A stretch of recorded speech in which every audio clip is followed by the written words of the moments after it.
By the time the tide pulled back, the beach had already decided who we were. I stood ankle-deep in wet sand, staring at the wreckage of our arrival, a snapped oar, a crate of rice split open like a bad omen, and 12 people pretending not to calculate one another. The sun was just high enough to make everything honest. No shadows to hide in. No camera crew to blame. Just heat, salt, and the terrible clarity of being seen. This is the part, Mara said quietly beside me, where everyone says they're here for the adventure. She didn't look at me when she said it. Mara never looked at anyone when she was testing a thought. Her eyes were on the jungle, thick and green and patient. The kind of jungle that didn't care about your resume or your confessionals. The kind that swallowed plans whole. I nodded, because nodding is neutral. Neutral is safe on day one. The host had vanished with the boat hours ago, leaving us with a single instruction burned into memory: survive long enough to earn your way out. No $1 million. No fireworks. Just escape. People always think the game begins with a vote. They're wrong. It begins with the first lie you tell yourself. Mine was simple. I can observe without participating. I've always believed in the power of distance. On my couch at home, distance made me smart. Distance turned chaos into patterns, fear into numbers. Out here, distance made me suspicious. We dragged supplies inland, forming an unspoken hierarchy based on who grabbed what first. Leo, the former college athlete, took the machete like it had been waiting for him. Denise grabbed the water jug with a tight smile that dared anyone to question it. Two brothers, Noah and Eli, carried the rice together, their steps synchronized in a way that made them instantly dangerous. I carried nothing heavy. I carried information. Names came easily. Personalities, too. The hard part was pretending not to notice when someone noticed me noticing them.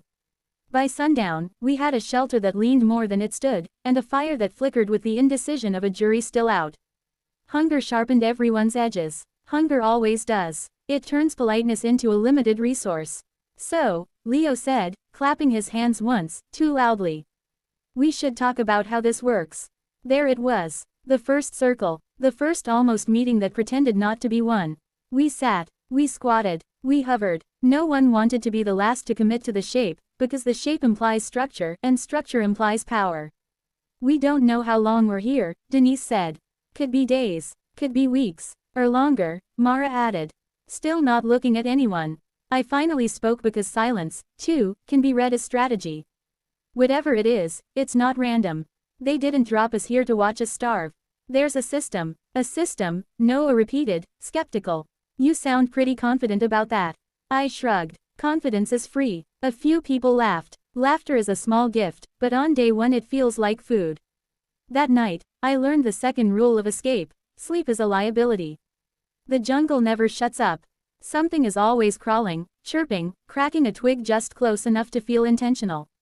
I lay on my back, hands folded over my chest, replaying the day in fragments. Who touched whose shoulder? Who interrupted whom? Who volunteered to fetch water and who waited to be asked? At some point, Mara whispered my name. I turned my head slightly. She was inches away, eyes open, reflecting firelight. You're counting, she said. It wasn't a question. I'm listening, I corrected. She smiled. Same thing. There was an alliance in that moment, fragile as a spark. Not a promise, just recognition. Day 2 began with a surprise, a metal box. Half buried near the tree line, stamped with a single word. Escape. Inside were cards, instructions, and the first real choice. Each card bore a task, cryptic and cruel in its simplicity. Climb, carry, solve, wait. 1 card per person. No trading, no discussion. Wait, Leo scoffed when he read his. That's it. I just, wait. Denise's card said carry. She lifted an eyebrow, already annoyed. Mine said solve. Mara caught my eye, flipped hers just enough for me to see. Watch. We were released into the jungle with no further explanation. This is where the game stopped pretending.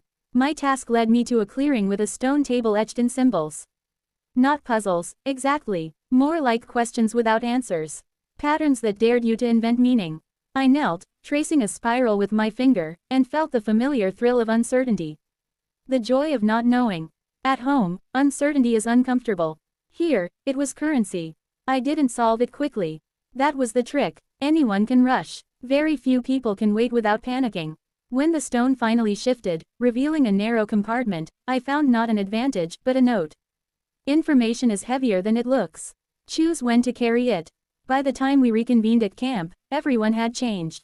Leo was angry. Waiting, it turned out, had meant standing alone in the sun for hours while nothing happened.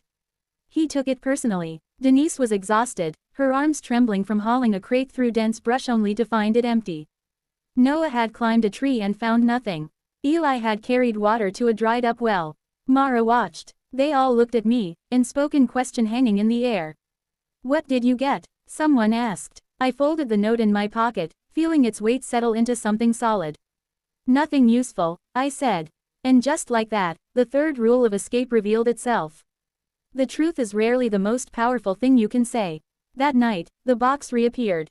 This time, with a twist. One person would be sent away, not eliminated, the instructions promised, but removed from the immediate game. No vote, no discussion, just consensus. Panic bloomed like wildfire. Leo paced. Denise crossed her arms. The brothers whispered urgently. Everyone looked for someone to blame. Consensus is the cruelest mechanism of all. It forces you to choose not who deserves to go, but who is easiest to agree on. Eyes drifted toward Leo, too loud, too angry, then toward Denise, too capable, too controlled, then, briefly, toward me. I felt it and did nothing. Let the moment pass. Let the silence do its work. Mara broke it. "Leo," she said gently. "You're not wrong. You're just visible." He stared at her, betrayed. Consensus landed like a verdict. When the boat came for him, Leo didn't look back. The fire burned lower that night. No one celebrated. Removing someone changes the math, but it also changes the temperature. Trust evaporates faster when you see how easily it can be voted off. Mara sat beside me again. "You lied today," she said. "Yes." "About the note?" "Yes." She nodded. "Good. That means you'll lie to me, too, if you have to." "If I don't have to," I said, "I won't." She smiled, this time looking straight at me. "That's the most honest answer here." Above us, the jungle listened. And somewhere beyond the trees, the game prepared its next question, not about strength or intelligence, but about how much of yourself you were willing to leave behind to earn your way out. Because escape, I was learning, wasn't about running. It was about deciding what you could afford to lose.